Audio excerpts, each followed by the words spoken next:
Hey, welcome back to the Crowdfunding Demystified podcast. My name is Salvador Briggman, and on today's podcast episode, we are speaking with a team that actually came on the episode 140, and they've come back on this show many episodes and moons later to talk about their most recent successful campaign on Kickstarter, which raised over $341,000 from more than 1,169 backers. This is their third Kickstarter project, and I think that's so incredibly exciting. The fact that people can launch campaigns time after time after time, and as you'll hear about in today's story, how this is literally the launching point of a new business which can sustain your life, your career, your employees. And I think that's so cool that you can use crowdfunding as a way to power that next journey in your life. And of course, that's what we talk about on the Crowdfunding Demystified podcast. We really get into the nuggets of gold that you need in order to get funding on major platforms like Kickstarter, Indiegogo. We also touch base on equity crowdfunding platforms like WeFunder and Start Engine. We talk a little bit about donation-based crowdfunding, but really, this is for you if you have an idea, if you have an invention, a new product you've been working on. It could be even something more creative related like a book, a tabletop game. It could be a comic book, an indie film, or even just a new technological design-changing invention that's going to reinvent a whole new industry. Crowdfunding is a great way to get this out there and to use the power of the crowd to not only get the funding, but to propel your brand forward and to build a brand from scratch in a matter of 30 days, 60 days, something like that, really short, right, when it comes to getting your project out there. So I love to interview and dissect entrepreneurs and get into what happened behind the scenes. And that's what I'm passionate about, man. That's what I've been doing on this podcast since 2015, when we literally launched this show and no one knew what crowdfunding was. And of course, we were the ones that popularized it, right, guys? We were the ones to really, get those stories out there. But I'm serious. When I've been at shows and cocktail parties and doing conferences, most people didn't know what crowdfunding was back in the day. And I really had to start this show in order to share that with them. And also that this is possible, that anyone out there, no matter if you're in the United States, whether you're international, you're trying to get into the American market, you're young, you're 18 years old, or you're on the older side, maybe you're 75, get into those upper years in your life, you can do this and you can be successful. So before we jump into this podcast episode, first of all, if you want to gain access to my blueprint for launching a successful Kickstarter campaign, this is the paint by numbers formula to not only get funded, but to absolutely crush your goal, to blow past it, to smash through it, and to make sure that this is an incredible experience going into your launch. Grab a copy of my book while it lasts on Audible. This book is called The Kickstarter Launch Formula. If you want to check out this book, go to crowdcrux.com/Kickstarter audio. That link will take you there. You can download a free copy of the Kickstarter Launch Formula when you get a free 30-day trial of Audible. Again, that link is crowdcrux.com/Kickstarter audio. In addition, I have a free course that shares with you what you got to do not only to get a campaign funded, but some of the tactics that are working behind the scenes that you might not know about, that are responsible for directly delivering a river of traffic to your campaign, and how to do some of those things like structure a great compelling pitch video, enticing reward tiers, a campaign page that stands out. If you want to learn more about that, go to my free course at crowdcrux.com/Kickstarter. That link is crowdcrux.com/Kickstarter. Enter your name and email, and you can start getting lessons from me. But without further ado, let's jump into this episode and learn how the Maslow 4.1 accessible large format CNC router was able to raise $341,000 on Kickstarter from more than 1,169 backers. You're getting the story right after this. Hey guys, welcome back to the Crowdfunding Demystified podcast. Today we are speaking with a creator who's been able to attract more than $330,000 for his most recent Kickstarter campaign, and has also created a few others as well. And we are lucky enough to have Barbour Smith here on the show. Hey man, welcome to the podcast. Thanks for having me. I'm stoked to be here. Definitely. Maybe you can tell listeners just a tiny bit about your background and some of the projects you've been working on here. Yeah, so my background is, my background's in electrical engineering, but my background on Kickstarter is I have an interest in CNC routers, which are basically robots that let you design something on the computer and then it will cut it out of wood for you, wood or other materials.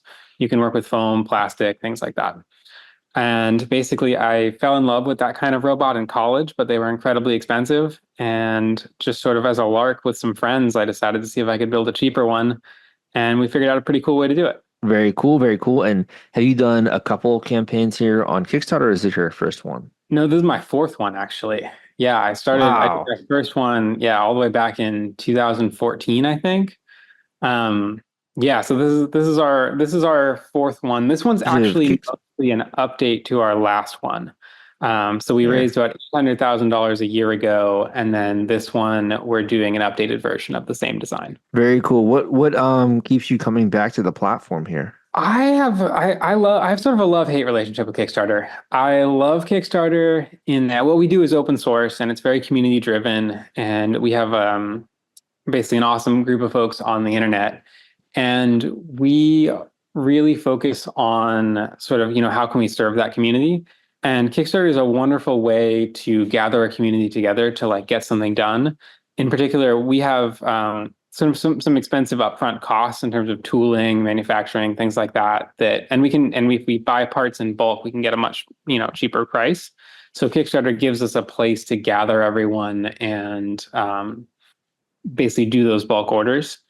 And it's also really good it takes a lot of the risk out of it. Because if we're able to do a Kickstarter, we sort of know exactly how many of something we need up front, which puts it's a lot less risk in terms of us, in terms of overbuying something or buying something that no one actually wants.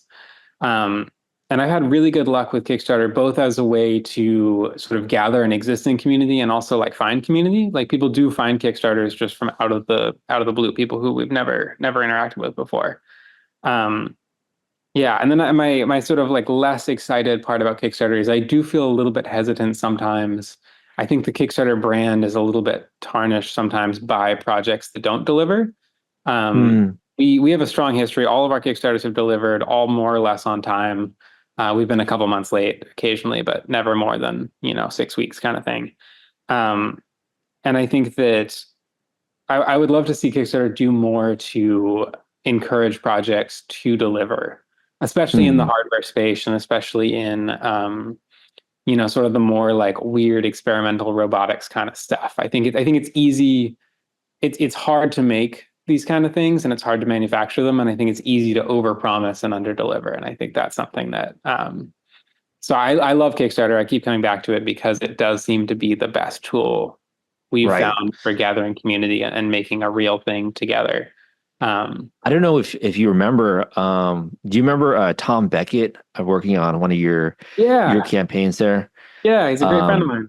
yeah, we actually have collaborated a little bit in the past on sort of projects not related to crowdfunding, but I believe we also had you on a podcast with one of your very early projects that you had coming out there. That was my very first Kickstarter with Tom, and he's a wonderful guy. Yeah, we're still good friends. Super cool, dude. Yeah, Yeah, really really cool. awesome. Um, so cool to see, you've been doing this for a while now. Is this kind of like a business for you? Is this a hobby? Is this you just enjoy, inventing new products? What do you feel like how does this categorize for you? Yeah, no, it's a full time job. Yeah, this is our business. We're two employees right now. This is all we do.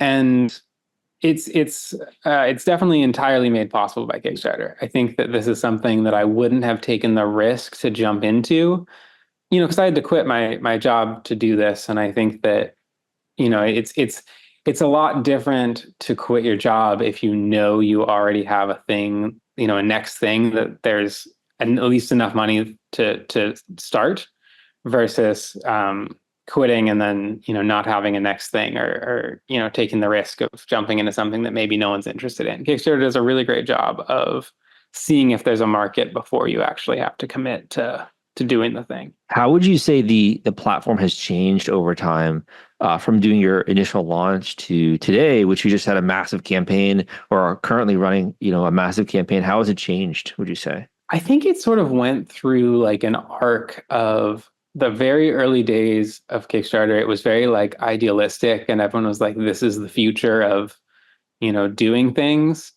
And then I think it sort of went downhill. There were too many scams, too many projects that didn't deliver, especially really big projects. There have been a good number of, multi-million-dollar projects that don't deliver or deliver years late, especially sort of in our space. And I think that sort of soured people's opinion of Kickstarter. and it was sort of seen as a place full of scams. And then I think it's sort of come back around fully to where people sort of see Kickstarter for what it really is, which is like neither all good nor all bad. It's a tool, and I think that people appreciate what it's there for. And I'm also still surprised at the number of folks joining our Kickstarters who have never heard of Kickstarter.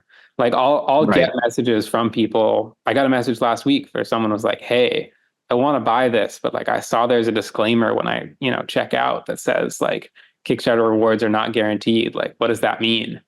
And I've been thinking about Kickstarter for so many years that like I feel like I have it's just interesting. Curse of knowledge.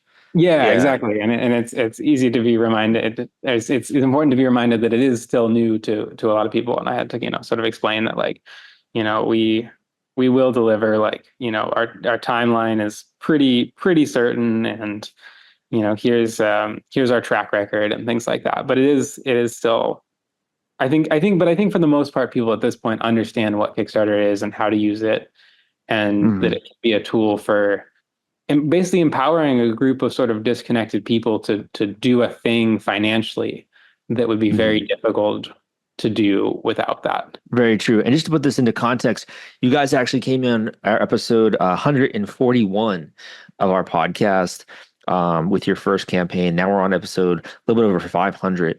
So super cool to see your evolution there.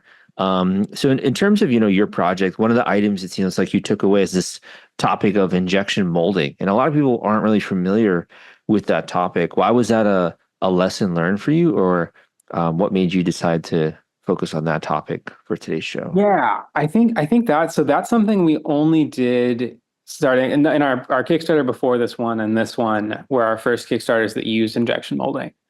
And I think so basically, for anyone who's not clear on what injection molding is basically the way almost everything that's made of plastic is manufactured. And it's basically you have a mold which is made from steel, and you just inject plastic into it and it creates the part. And the thing with injection molding is it's a very high upfront cost. The molds can be, tens, or even for really expensive things, hundreds of thousands of dollars just for the tool. But then each part that you make out of that mold is like 10 cents. And so it's a very high upfront cost, low long-term cost way to manufacture something. And I think that tool pairs well with Kickstarter, because you have this basically Kickstarter gives you the money up front. So if you want to make something that uses injection molding, the risk is, let's say you spend $100,000 up front on the tooling, and then it turns out no one wants to buy it. You're out $100,000, right? And so the thing that Kickstarter does is it takes that risk away. It's basically you figure, okay, I need to sell 500 of these to pay for the tool. And then as long as I know I'm going to sell at least 500, it makes economic sense to design this for that tool. And then each one is only a few cents. And so Kickstarter lets you sort of take away that risk of using that more expensive upfront manufacturing technique, which in the past I sort of saw as only really accessible to big companies that could afford to front the money and were sure that they were going to sell enough of whatever the thing is they're designing to make it worth it. Whereas Kickstarter lets you take the risk away and know upfront that you're going to be able to, manufacture enough of the thing to make it worth putting that money into building the tool.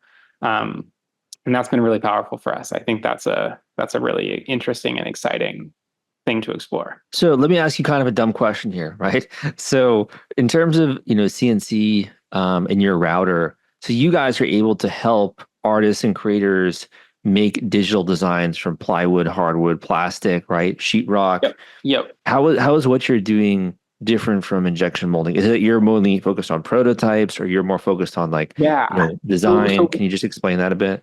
Yeah, absolutely. I think so. There's sort of a spectrum of you want to make one of something to you want to make a million of something, right? And there's like different tools that you use at sort of each step on that, depending on how many you want to make.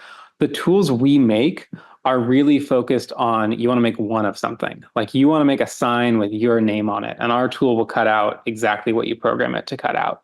And so it does, it's like in your garage, it's making the things that you want, and it's very customized. The parts you're making with the machine are for you. They're exactly what you want. Whereas injection molding is the opposite end of the spectrum, where there's no flexibility. Once you make the molds, the only thing that mold can make is the one part, and it just makes it over and over and over again, very cheaply.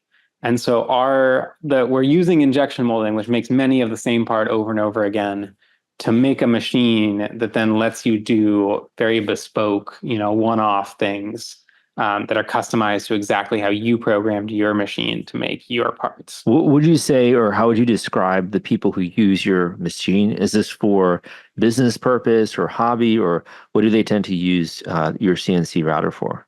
So we actually discourage folks from using it for business purposes. We make the cheapest CNC router in the world, at least the cheapest like large format one that can cut full sheets of plywood. It's only $500, and they're normally many thousands of dollars. So we actually generally kind of discourage folks from using it for business purposes, just because it's not really what it's made for. And we still get people who buy them for business purposes, and we still get people who use them for business purposes and are happy with it. But our target market is folks at home who want to have this big industrial piece of equipment, but only want to spend a couple $100 and don't have a ton of space to dedicate to it. So we really are focused on folks at home. Everything we do is open source, and it's really this whole project started because I had this interesting like technical idea for how to do this kind of machine, and I just wanted to get it out in the world. And it seemed to me like if I just published the idea online, some people would look at it and think it was interesting, but no one would actually get interested in actually like if I just published the idea, some folks would look at it, but very few people would It's more academic. It's more academic, exactly. Well said. Whereas if you actually put a real physical thing out into the world, that's like something that people can actually get hands-on with. And so I would love to see someone make a version of our machine that's more targeted to professional users. But our goal is to democratize it, like every single one. We want to be as cheap as we can make it and get it out there to as many people as possible. Super cool. And I think that's a big difference between the academia, keeping it in your head, maybe just a sketch on a napkin, versus kind of getting your hands dirty, making something that impacts the world, right? And I think Kickstarter is an incredibly powerful tool for making that transition from an idea that sort of is academic into a real product, because it takes away a lot of the risk, up front that, people want it before you commit to making it. And then also it just lowers the barrier to entry in terms of like, if you have an idea, why not throw it out there and see if it gets some traction? Well said.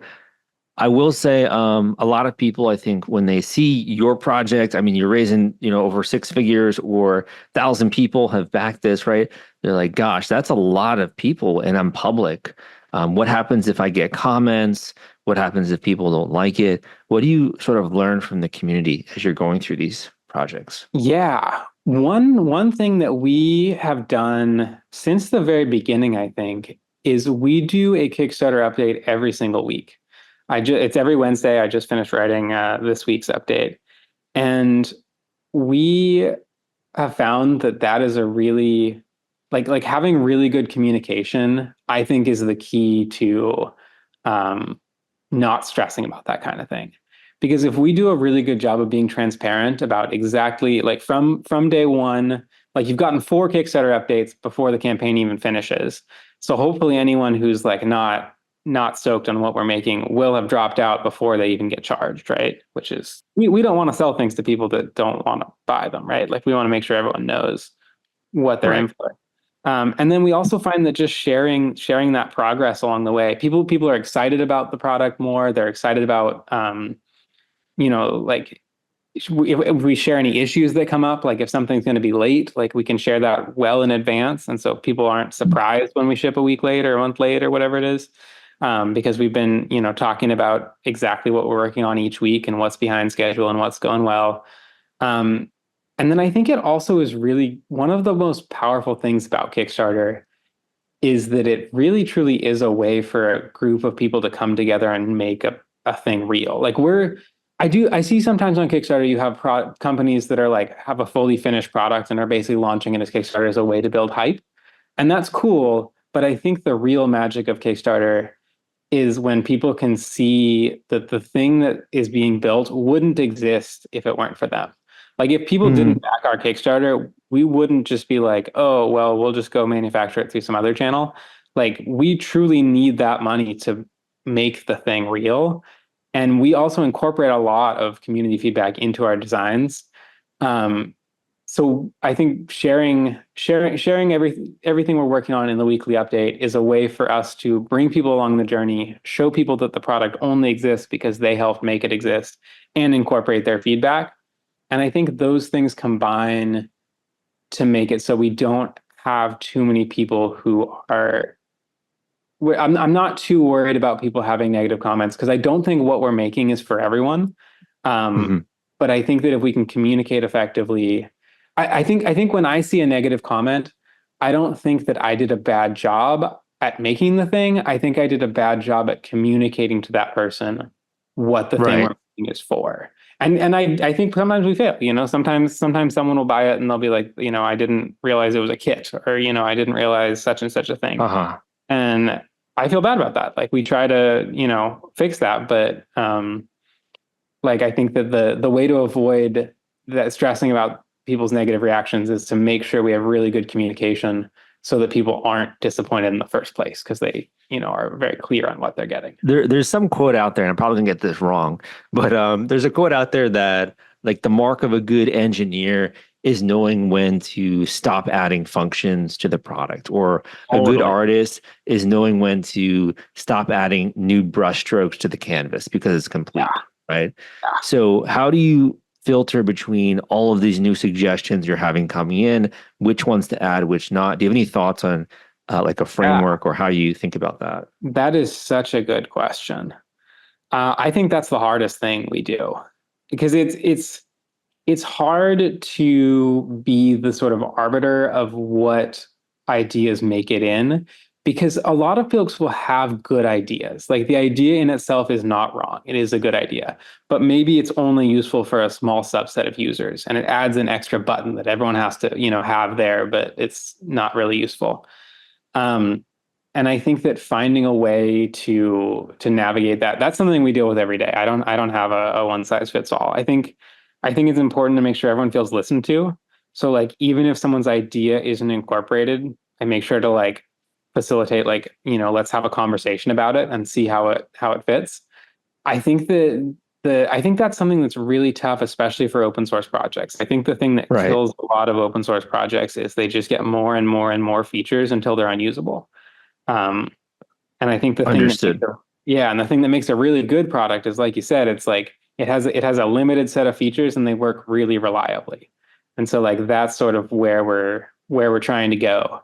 And walking the line between collecting as much feedback as possible so we can learn how to make things better, and also not adding so many features that it becomes cluttered and unusable is tricky. If you're worried about the fulfillment and shipping part of your Kickstarter campaign when it comes to getting out all those perks and rewards to your backers, rest assured I've put together a complete Kickstarter fulfillment and shipping checklist for you, and it's free. This is sponsored by the folks at Fulfillrite, and they thought that you should have this checklist as part of your arsenal going into a crowdfunding campaign. If you want to get instant access to this checklist and it's free, you can go to fulfillrite.com/checklist. Again, that is fulfillrite.com/checklist, fulfillrite.com/checklist. Just go to that link and you can download it immediately. One of the topics you'd mentioned just a tiny bit earlier is this idea of like communication, right? Mm-hmm. And I kind of think of communication as marketing, but I know like the engineer crowd is really focused on just building something great. What is your approach to marketing? Is this important? Is it just more important to build a good product? What are your thoughts on marketing when it comes to these campaigns? Yeah, great question. I think at the end of the day, we focus almost exclusively on building a good product. We don't really do any marketing. I don't know that I would recommend that as a solution. I just think we're sort of trying to play to our strengths. Like I don't really have any marketing abilities. Like I wouldn't say I'm particularly good at marketing. So we're playing to our strengths of trying to build the best product we can and sort of letting it market itself. I think that also might be easier in our niche because what we do is so niche, there aren't a lot of other people doing what we do. And so we're not really trying to differentiate ourselves as much as we're trying to get the word out. And the fact that our thing is unique enough makes it a little bit easier to get the word out, because people will see it and then they'll repost it and be like, this thing's weird. This is kind of cool. I think that marketing is probably something we're going to have to get better at. That's something that we'll need to work on. But I don't know. Go ahead. Sorry. I was gonna say, I do think you're kind of underselling yourself here, because I've seen your video and I've seen your page. And I think what you do really well is you do branding well in terms of telling your story and just being able to see how the machine works through video.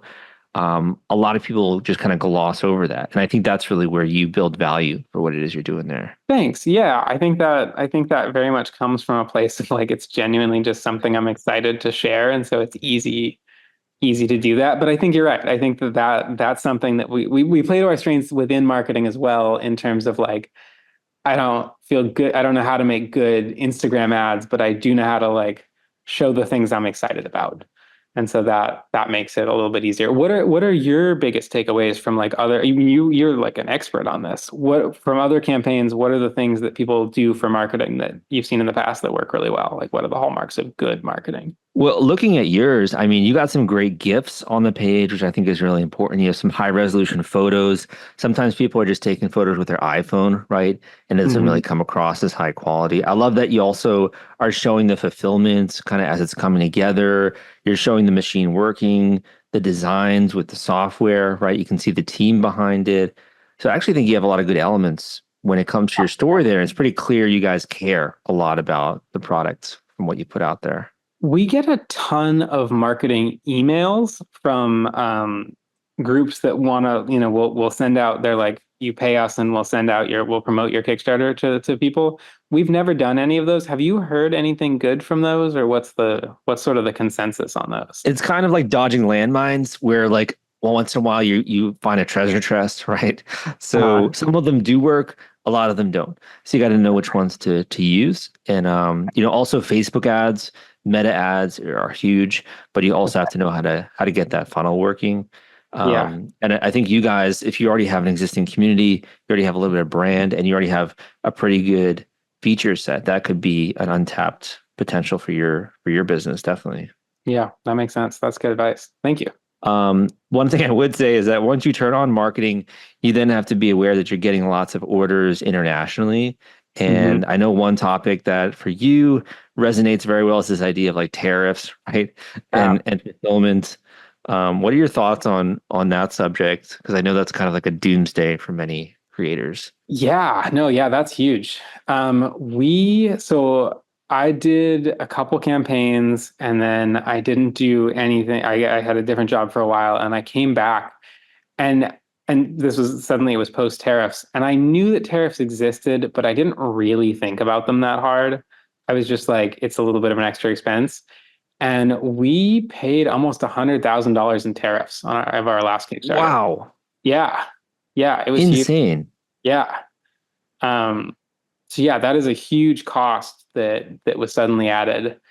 And I think some part of that, which was interesting, is for our international orders specifically, there's a rule where basically if you import something into the US and then re-export it. So we manufactured most of our parts that were in China, somewhere in the US, and then we collected everything in the US and packaged it, shipped from the US. And that was something I wouldn't, and we thought, so basically if you import something into the US and then re-export it, you're supposed to be able to get your tariffs money back, right? So you pay, 27% tariffs or whatever coming in, but then when you ship it back out of the country, you can go to the government and say, hey, I didn't actually import this to the US, it left again. And we were supposed to get about $30,000 back from the government. And we've basically given up on that money because the process of trying to file the paperwork to get it is so long that it's not even worth it. Like, oof. You have to hire a broker. The broker wants to take like 30% of the money, and then you get the money in 14 months, maybe. It's just a nightmare. The whole system is like so convoluted because the government has no interest in giving money back, right? Like they have no interest in like hiring people to make that smooth. So yeah, the whole tariff thing, I don't think we have it figured out. I don't feel like I have good, advice for anyone on how to handle tariffs, other than that it is a big thing, and I think it's going to be an even bigger thing going forward. Um, So being aware of where you're manufacturing and also what you're importing and exporting, that sounds to be like the thing you need to research, right?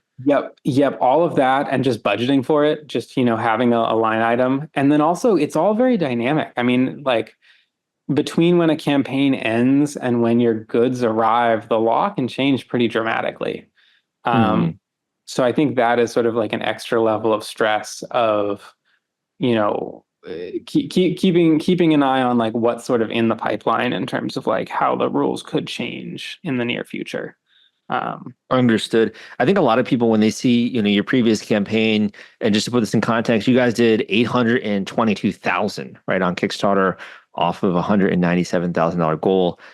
People just think about like celebrating, right, and going and yeah. taking off and going to Puerto Rico or going to the Bahamas and just kind of chilling, right? But at the same time, there's all that obligation, right, tied to that. What are you feeling like when that campaign ends? What's going through your mind? What are you feeling? The first couple I did, it was very overwhelming, like this just being responsible for this much of other people's money. Because I was just worried, what if I get it wrong? Like what if I can't get it done? What if something comes up? I remember my first Kickstarter was $84,000, and I was, 22, and I was working in a burger restaurant with Tommy Beckett, actually. We both worked in the burger restaurant together. And I just remember thinking that $84,000 was an inconceivable amount of money. I was like, this is so much money. What if we mess it up? And I think at this point, I'm a little bit more, by the time, like our current campaign right now, we've already we're mostly working with suppliers we've worked with in the past. Before the campaign even ends, we're in communication with all of our suppliers, and we're like, hey, we have this big order coming up. Like, we don't have the money yet, but it's, coming. Can we, we're getting all our quotes lined up and getting everything, like, production has started already on some parts that have longer lead times. And so I think there's a lot less stress now in terms of the moment the money appears, there's already a really clear plan for what to do with it. And that day doesn't really feel too much different than any other day at this point. Um, I think that the thing that I see sort of the most from folks outside of Kickstarter is people look at that $800,000 and they're like, wow, you have $800,000. And it's like, no, no, no, you don't have any money until after you ship your last reward, Hmm. because it's possible, like, if I did a Kickstarter where I was selling $10 bills for $5, like I could raise millions of dollars. But then I would have, for every, $5 I raised, I would be $10, I'd have to ship $10 out.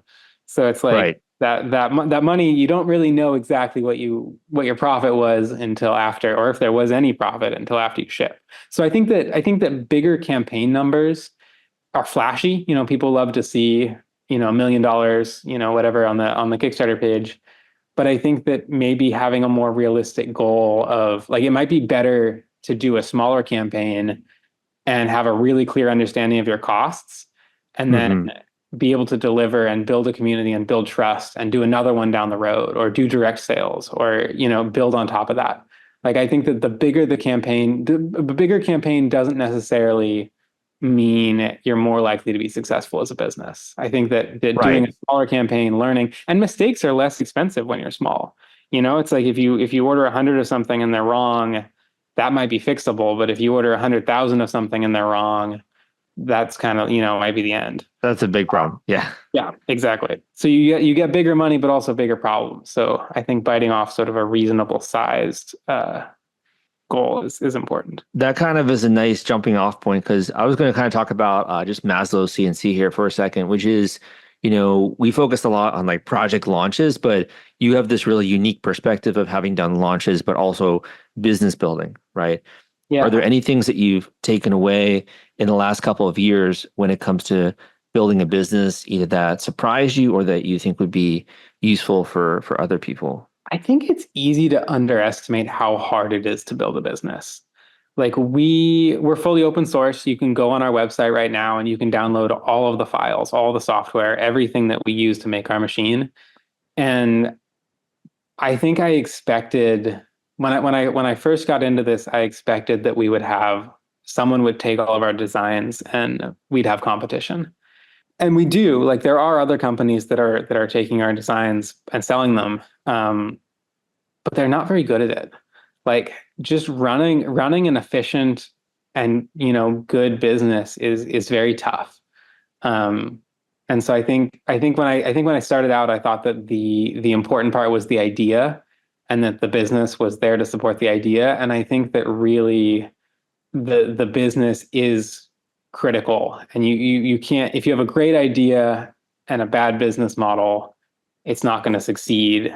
And I think that if you have an okay idea and a great business model, that can still succeed. Interesting. It's a critical component, and it's not flashy. I don't think there's any one thing that's like the key to running a good business. I think it's just like the day-to-day grind of like staying on top of things, making sure that everyone's getting what they need, making sure that things aren't falling through the cracks, making sure that there aren't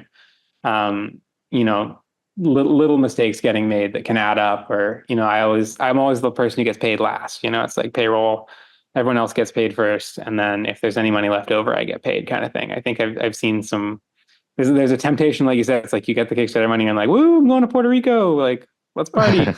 But it kind of has to be the opposite. It's like you do the work first, and then if there's anything left over, then you can go party. But yeah, definitely well said. And I think it's kind of also just in mirroring what you mentioned about this idea of products, right? And being diligent about what you do and don't include. I think it's kind of similar to the business. Is like you can be very obsessive about a small number of details, and when you try to do too much, that's kind of when it falls off the rails a little bit, right? Totally.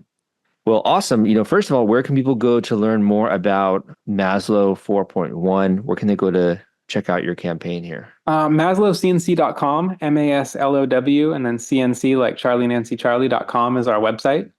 It'll have links to all of our other things that are going on. And yeah, it's really cool. I think Kickstarter is a really unique and interesting thing that it's fun to be part of. And so thank you for commenting on it and encouraging people to appreciate it as a unique thing on the internet. Yeah, so I'll definitely include the link to that in the chat for maslowcnc.com. Really appreciate you coming on. My final question for you, and we can end on this note, would be you can speak directly to the listeners, and you could end with either a quote that you like, a word of encouragement for other creators out there, or just a bit of advice you've received that you'd like to pass on to other people. I think during my second Kickstarter I did with my friend Hannah, and she got we were like, not spending money on anything at all. And she was like, I need like $50 to go print something. And I was like, okay, whatever. I don't know what this is. And she went and printed that meme that's the dog sitting at the table that's on fire drinking the cup of coffee. And then it says fine at the top. And she put that up on our like warehouse wall. And I feel like that was like very encouraging. It's like being reminded that it's like, yes, everything's like chaotic and crazy, but like we're gonna figure it out. So I don't know. I think that if you're doing anything like this, you're not alone in terms of like dealing with the chaos and the craziness of it all. Love it. Thank you so much for coming on the podcast and for launching all these great campaigns, and can't wait for your next one here. Awesome. Thank you so much for having me. Thank you for listening to this episode of the Crowdfunding Demystified podcast. Oh man, I love it when we have on inspiring and passionate entrepreneurs, creators, innovators, change makers, the Leonardo da Vinci's of our time, who are bringing together really cool products and inventions, having people work together to really impact the world and to do things that we never even imagined were possible. And that's the cool thing about crowdfunding, is that those inventors, those creators can now partner with the crowd in order to bring this to the world. And you don't have to give away a dime of equity, right? People can pre-order your product. They can grab those perks and rewards. They can help fund your campaign. And in that way, you can help pay for things like injection molding costs, for things like finishing your prototype and making it incredibly, well-designed and having all that great functionality. And even other things like upgrading your artwork, or if you're doing something more, creative related, adding in new web series episodes, if you're doing something like an animation right out there. So this is such a cool time to be alive. And I hope that you took away some nuggets of gold when it came to this specific episode. No matter where you're listening or hailing in, if you are listening on the way to work, if you're pretending to pay attention to your wife while you're doing the dishes, but you're really listening to my show, thank you so much, man. Your wife or husband, I guess I should say. I really appreciate you. And more importantly, I think that there's no shame with admitting sometimes if you're going into something very challenging and there's a lot of moving pieces and it can become a little bit complicated. Like, Sal, I don't want to listen to, days and days of podcasts while I love it. I just want to cut straight to the finish line. And I really just want to understand, what do I got to do to be successful from a step-by-step standpoint, given my background, my resources, my time, my team, my product, my project. What do I got to do? And I've really responded to that question with my individual one-on-one coaching calls. And these are where a member of the community, anyone out there, can book an individual one-on-one coaching call with me. And these are designed to be intensive one-off calls where not only do we go through everything we've been doing up until this point in time, but also what do you need to do from here on forward in order to blow past your goal, in order to get funded, to make this going out there and launching a campaign using crowdfunding the stepping off point to something incredible, a brighter, a stronger, and a beautiful future. And even if you're not fully sold on this whole crowdfunding thing, I love crowdfunding, but it's not the best fit for everyone. I'll be quite honest about that. I will be very candid on the call as well. If it's not a good fit, I'd be more than happy to share with you the ones that are a good fit when it comes to products and those that aren't. So if you'd like to learn more and you'd really like to set up your campaign for success, go to this link I'm about to mention and book an individual one-on-one coaching call with me at that link, crowdcrux.com/coaching. That link is crowdcrux.com/coaching, crowdcrux.com/coaching. We'll take you there. Hope you enjoy it. My name is Salvador Briggman, and I will see you next time.